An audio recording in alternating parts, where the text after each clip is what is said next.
दोस्तों, आज की कहानी है बूढ़े गिद्ध की सलाह। किसी घने जंगल में गिद्धों का एक झुंड रहा करता था। उनका पूरा झुंड एक साथ उड़ान भरता और साथ में ही वे शिकार किया करते थे। एक बार वे सभी उड़ते उड़ते किसी टापू पर पहुंच गए। वहां बहुत सी मछली और मेढक रहते थे। उन्हें वह टापू बहुत अच्छा लगा, क्योंकि उनके खाने पीने और रहने की सारी सुविधाएं उस टापू पर मौजूद थी। सभी गिद्ध उस टापू पर रहने लगे। अब उन्हें शिकार के लिए कहीं जाना भी नहीं पड़ता था। सभी बिना किसी मेहनत के भरपेट भोजन करने लगे और उस टापू पर आलस में जीवन जीने लगे। उसी झुंड में एक बूढ़ा गिद्ध भी रहता था। वह बूढ़ा गिद्ध यह सब देखकर काफ़ी परेशान रहता था। उसे अपने साथियों की आलस भरी दशा देखकर चिंता होने लगी। वह सभी गिद्धों को एक बार चेतावनी भी देता कि मित्रों, फिर से शिकार करने के लिए हमें उड़ान भरनी चाहिए, ताकि हम अपना शिकार करने की कला को और भी मजबूत बनाए रख सकें।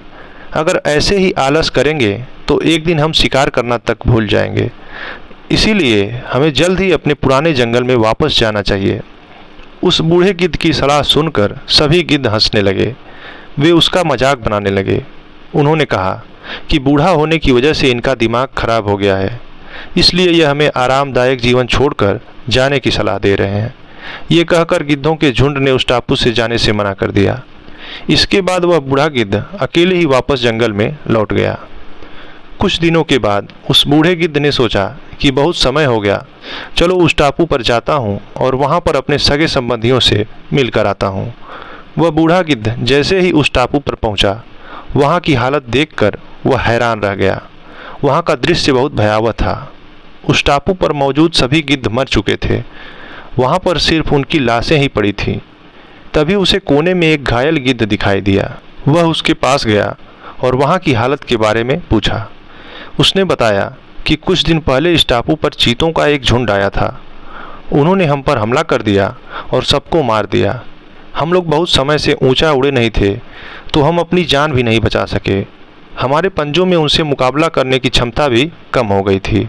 उस घायल गिद्ध की बात सुनकर बूढ़े गिद्ध को बहुत दुख हुआ। उसके मरने के बाद बूढ़ा गिद्ध वापस अपने जंगल में चला गया।